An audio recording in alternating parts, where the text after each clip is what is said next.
I used to think cheating had a look. You know, like in movies. Lipstick on a collar, late-night phone calls, shady hotel rooms. But real life? It's slower, quieter, more polite. Like the way my wife started laughing a little too hard at the gardener's jokes. Let me back up a bit. I'm 35. My wife, Marla, is 40. We've been together for 15 years. No kids, by choice.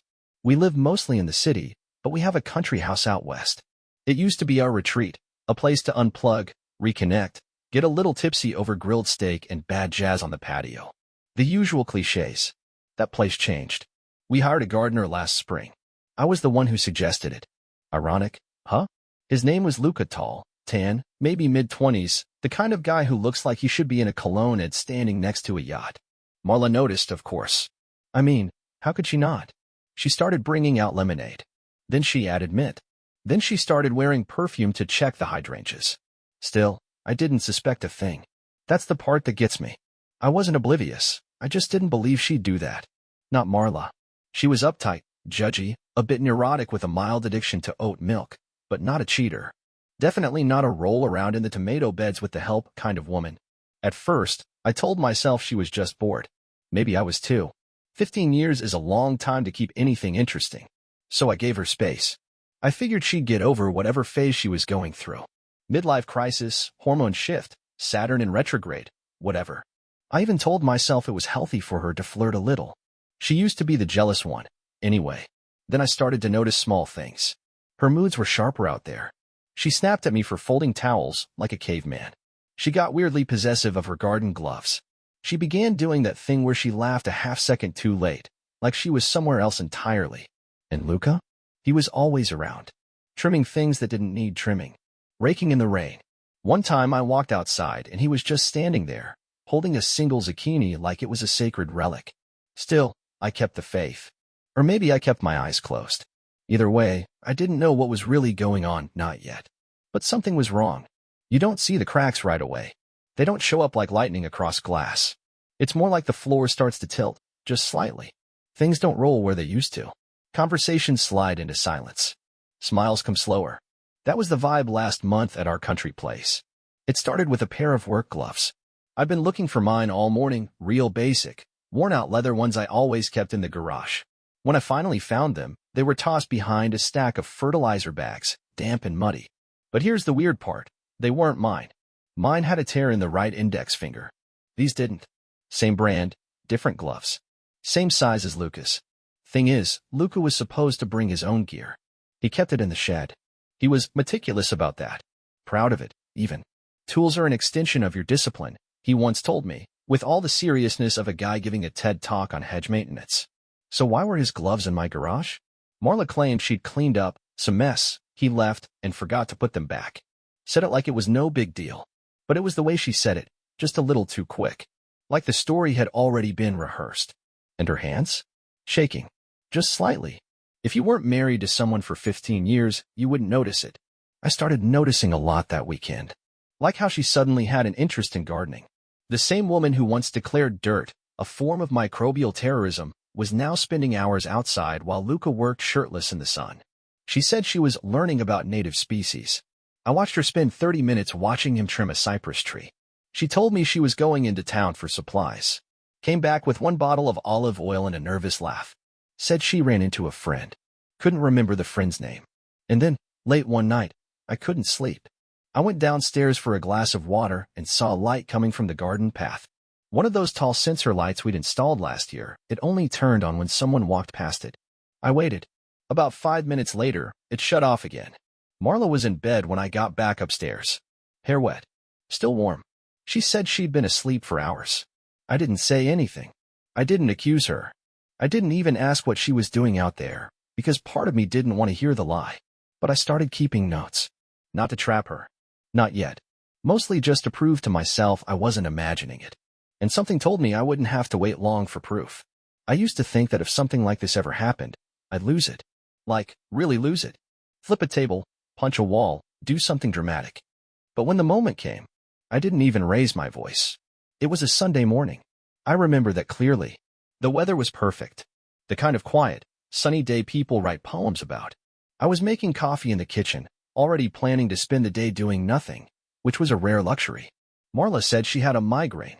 She was upstairs, supposedly sleeping it off.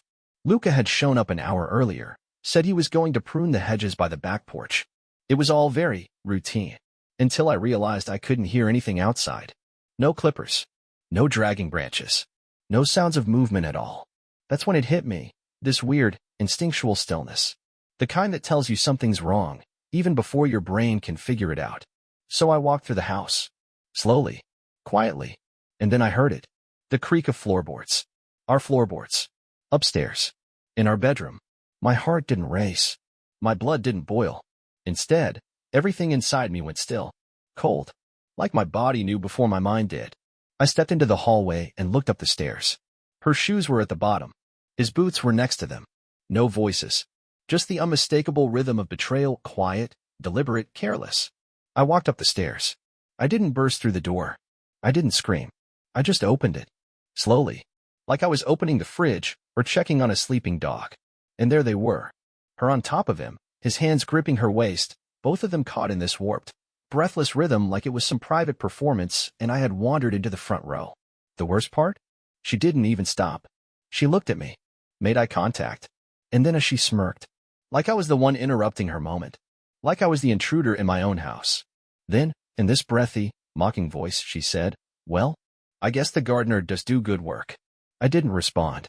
I didn't throw him out. I didn't drag her off him. I just stood there for maybe 10 seconds, staring at the life I thought I had, and how easily it came undone. Then I turned around and walked back down the stairs. I poured myself another cup of coffee, sat at the kitchen table, and I smiled. Not because I was okay, but because in that moment, something inside me shifted. She thought I was broken. She thought she'd won. But I was already building a plan in my head, and when I was done, she wouldn't even recognize the man she thought she could walk all over. You don't get to choose who you become after something like that. There's no manual for watching your wife ride the gardener in the house you paid for. No TED Talk on how to keep your composure when you catch her mid-affair, mid-smirk, mid-whatever that was. But I knew right away, I wasn't going to be the guy who begged. I sat at that kitchen table for an hour, maybe more. Coffee went cold. Sun climbed higher. I didn't move. I listened as they finished upstairs, as if nothing had happened, like they hadn't just broken something permanent. She came down eventually, barefoot, wrapped in one of my bathrobes. No shame, no guilt, just this fake little yawn like she'd just woken from a nap. She avoided eye contact, said something about needing space and how we'd talk later. Then she walked out onto the back patio with her phone. I didn't say a word, just nodded. Later, Luca came down too, hair wet, freshly showered, whistling. Used my shower, my towel, even had the audacity to nod at me on his way out, like he was proud of himself. That was the moment I realized something very simple and very powerful. They weren't hiding it anymore because they didn't think they had to. In her mind, I was already defeated. And he was just a tan shadow floating through someone else's life without consequence. But here's the thing about people like that. They think the world exists to orbit them. They don't check over their shoulders. They don't look for traps. They don't expect the quiet ones to fight back.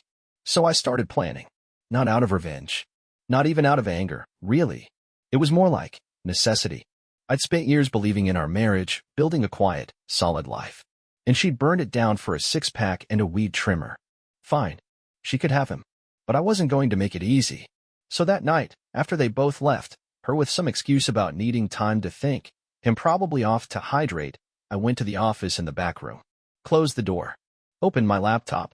I started changing passwords. Bank accounts. Insurance policies. Anything she had access to, I made sure she didn't anymore. Then I started documenting. Photos of the wine bottles. Her car parked in weird spots. That lavender soap. Screenshots from our security cam. Oh yeah, I forgot to mention that. We'd had a camera installed facing the back porch last fall, after a break-in down the road. Guess who never thought to unplug it? By midnight, I had a folder titled Exhibit A. The thing about betrayal is it makes you sharper. You stop assuming. You start seeing. And I was seeing everything now. They say when someone shows you who they are, believe them. What they don't tell you is, if you're smart, you let them keep showing you. You let them believe you're blind. That you're still the same guy folding their laundry while they're out desecrating your marriage in broad daylight. So I did exactly that. I played dumb. I brought her coffee the next morning like nothing happened. She gave me this blank look, like she forgot I still lived there. Mumbled a thanks, scrolled her phone. Luca wasn't around that day, but her eyes kept flicking to the window like she expected him to rise from the hydrangeas like some shirtless garden demon. I waited. She started taking walks again. Started forgetting her phone. Spent more time doing yoga on the deck in a sports bra that had clearly never seen a gym. Healing. And I let her. Because I needed her to feel safe. I needed her to think I was either too stupid or too spineless to do anything about it. What she didn't know was that while she was finding herself, I was already 10 moves ahead. I called a lawyer. Quietly. Told him everything. Showed him the photos, the receipts, the timeline. He nodded through most of it, then leaned back and said something I'll never forget. She thinks you're frozen. That's good. Most guys blow it by reacting too early. I wasn't going to blow it. I was going to let her build a whole new version of reality, one where I didn't fight back, didn't prepare, didn't notice. I was going to let her feel untouchable. And then, I was going to hit her with every piece of evidence, every signed affidavit, every sneaky little screenshot she never thought to delete. I needed time. Time to get my financials in order. Time to reroute things quietly, legally, so when she finally fell, she'd hit every branch on the way down. So I gave her what she wanted: space. Freedom.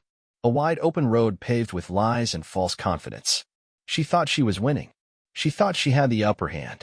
And I just kept nodding, smiling, making omelets while she planned her next afternoon at the market. I even asked her if she needed help packing for her solo trip next weekend. She smiled, kissed my cheek. And I smiled too.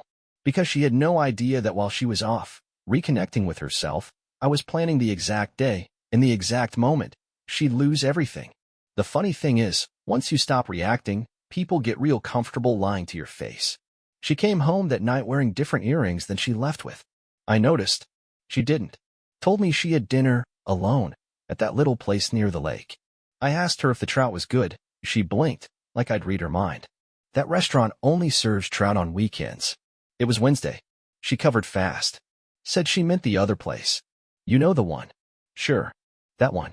I nodded and went back to reading. She thought I was numb. Like she could hand me a story with holes, and I'd just thank her for the gift wrap. That's how bold she'd gotten. So I got bolder too. I contacted a friend of mine from college, works in cybersecurity now. He owed me a favor. I didn't ask him to do anything illegal, just informational. A little digging. He helped me track some IP activity tied to an anonymous email account. Let's just say the password to that account was laughably simple. Inside were message threads between Marla and Luca. Steamy. Stupid. Occasionally hilarious. She called him my earthy prince. He called her Madame Rosemary. There was talk of running away together. There were jokes about how clueless I was. That part stung. Not the affair. Not even the fact that it was happening in my house. It was the glee. The cruelty. The way they got off on the idea that I was just some sad husband who probably didn't notice the sheets smelled different. Oh, I noticed. But I let it go. Because I was still setting the stage. I transferred money into a separate account she didn't know about. Took my name off a few joint utilities. Quietly refinanced the cabin, put it in a trust. Had the lawyer draft an early divorce filing and timestamp it with everything. She was still texting me smiley faces from the garden. Still asking if I needed anything from the store. Still calling me babe when she remembered. And I smiled. Every time. Because now it wasn't a matter of if she'd fall. It was just a matter of when. People say the truth comes out eventually. I say, sometimes it needs a little help. That week, I watched her more closely than ever. Not in a creepy way. Not like some shadow in the hallway. I just paid attention. And once you really start paying attention, you start realizing how much someone gives away when they think you're not watching.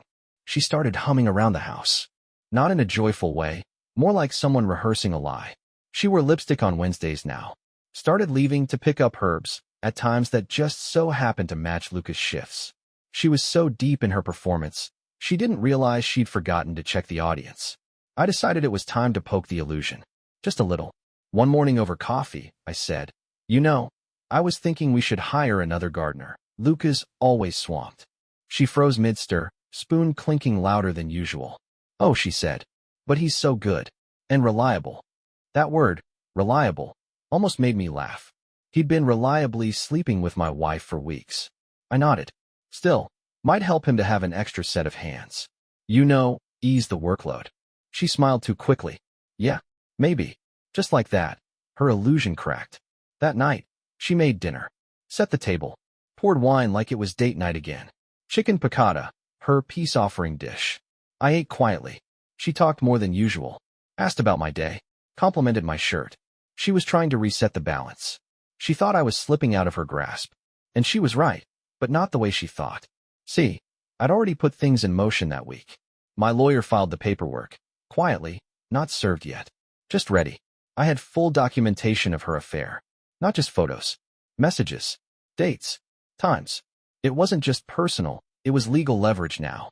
And the house. Well, thanks to a quiet reassessment and a clever bit of property planning, half of it was no longer hers to claim.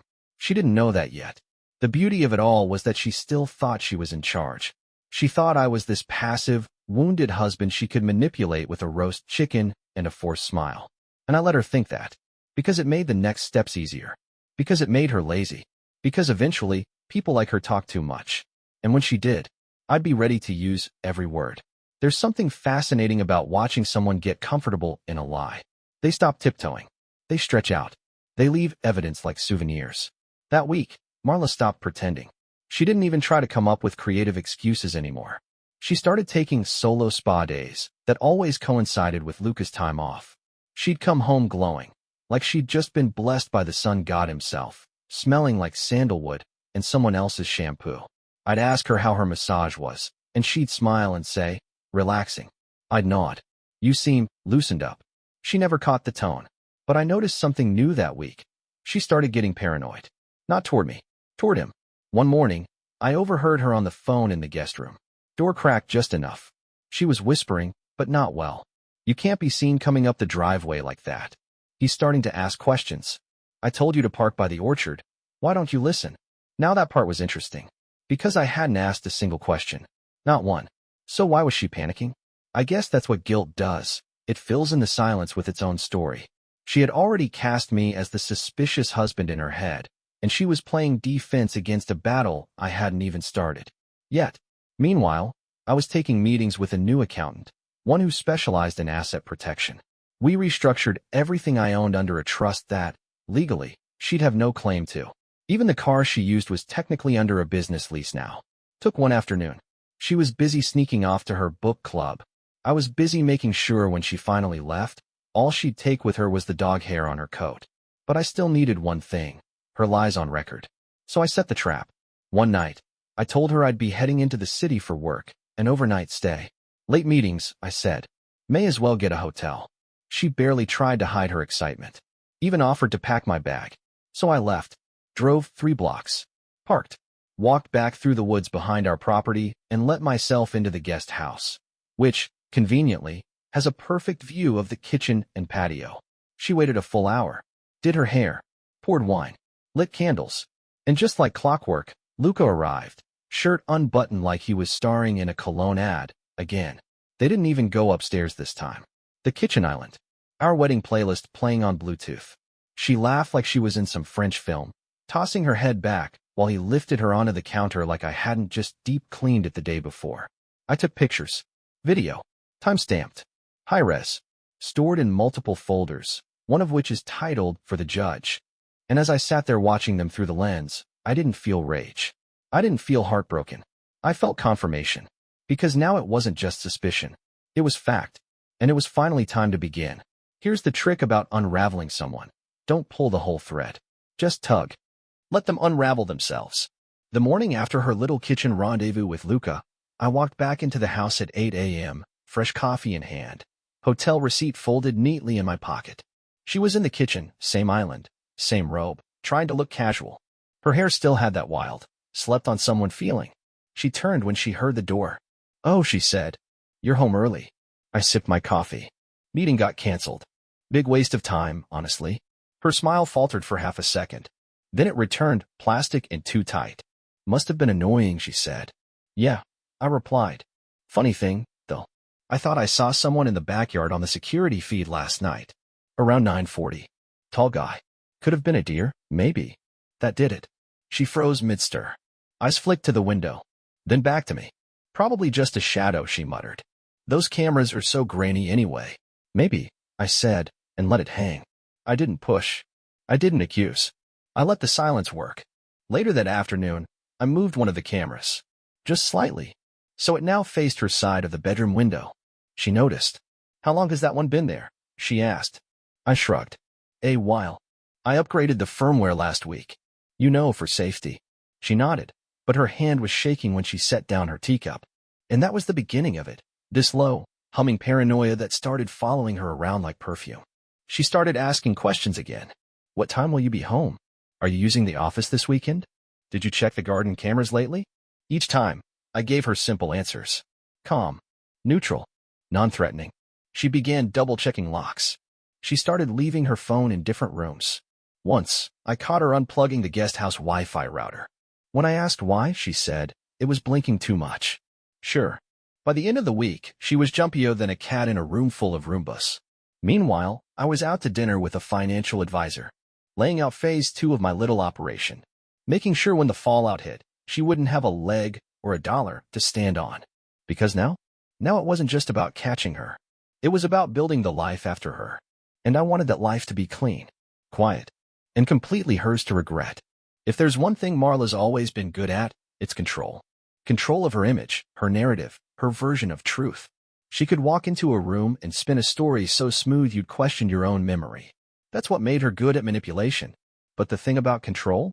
Once you start to lose it, you overcorrect. And that's exactly what she started doing. It started with small things. I'd come home and find her in the office, my office, pretending to organize paperwork. She didn't even know what half the folders were for.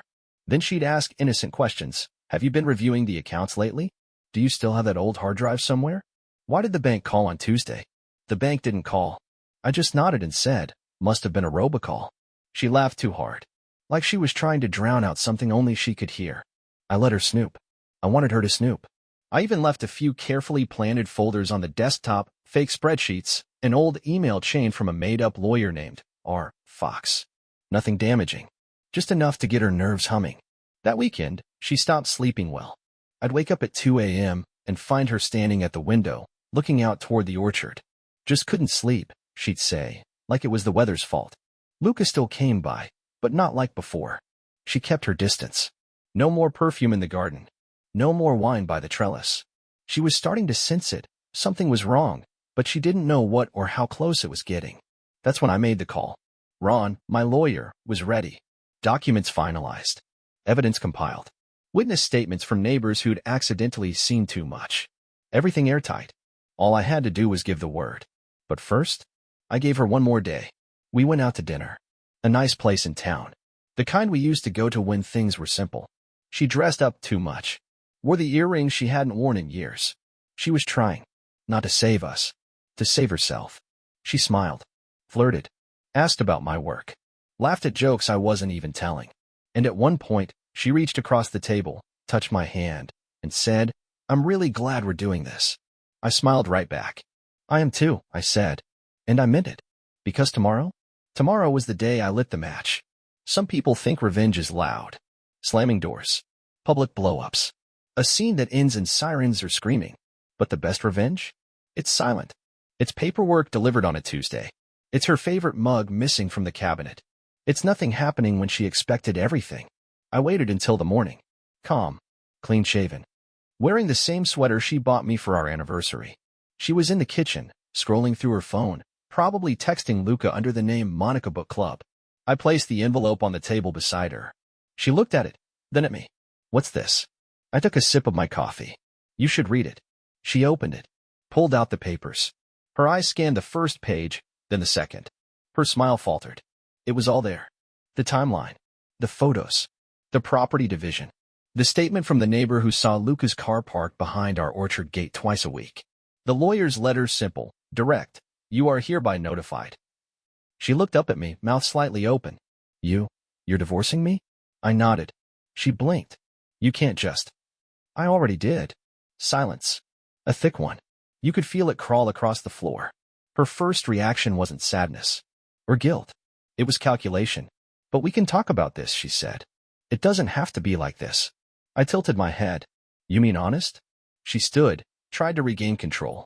Nathan, let's not make this ugly. We can come to an agreement. You don't want lawyers involved. I smiled. Already did that too. That's when she started unraveling. She paced the room.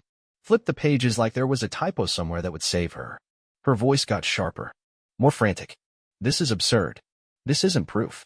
This is you being paranoid. I raised an eyebrow. Was I paranoid when I filmed you in the kitchen with Luca last week? Or when I found your burner email account? Or when the gardener texted you, leave the side door unlocked again at 8:12 p.m. last Thursday? She froze. Checkmate.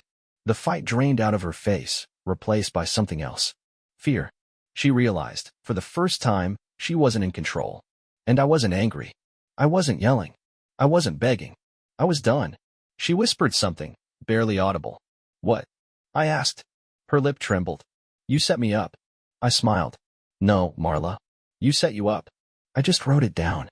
Funny how fast the shift happens. 1 minute she was standing over me, confident and smug, calling me paranoid, with a little eye roll and a wine glass in hand. The next, she was crying in the hallway, barefoot, mascara smudged, clutching a printout of her own text messages. I didn't yell. I didn't even flinch. I just let it happen. She started with denial, like most people do. This doesn't mean anything. Everyone has problems. We were going through a phase. Then came the gaslighting. You've been distant lately. If you had just been more attentive. I never meant to hurt you. That last one almost got a laugh out of me. Hurt me? She wasn't just cheating. She was playing house with me while letting another man walk through the back door, literally. She was planning weekends with him, all while I was doing her taxes and meal prepping her high-protein yogurt. But sure, she didn't mean to hurt me. And then, finally, the panic phase kicked in. She called a lawyer. I know, because she said his name too loudly on the phone, like she wanted me to hear. You don't have to respond to that yet, right? She said to him. Then, he's exaggerating. He's making it all sound worse than it was.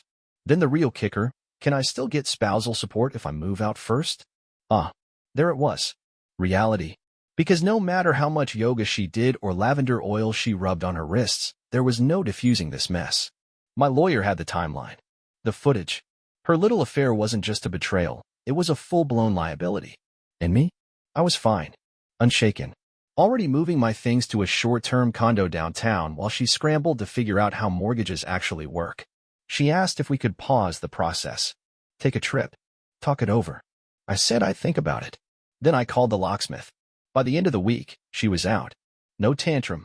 No throwing plates. She just packed in a daze, walking through the house like a stranger in a museum of her own failure. I watched from the porch. She got in her car, slammed the door harder than necessary, and drove off.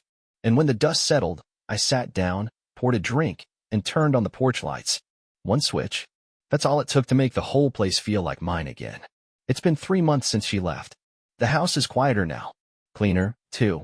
No half-empty wine bottles on the counter. No perfume clouding the hallway. No carefully staged conversations that felt like job interviews in our own kitchen. Just silence. And peace. She tried to stay in touch at first. Emails, mostly. Long, wordy things full of nostalgia and what-ifs. She didn't apologize, not directly. Marla wasn't built for remorse. What she did try to do was reframe it all. Said we grew apart. Said she got lost. Said it wasn't about him. And maybe that last part was true. Because Luca didn't stick around. The moment I served the papers and the money got real, attorneys, property lines, frozen accounts, he vanished. Poof.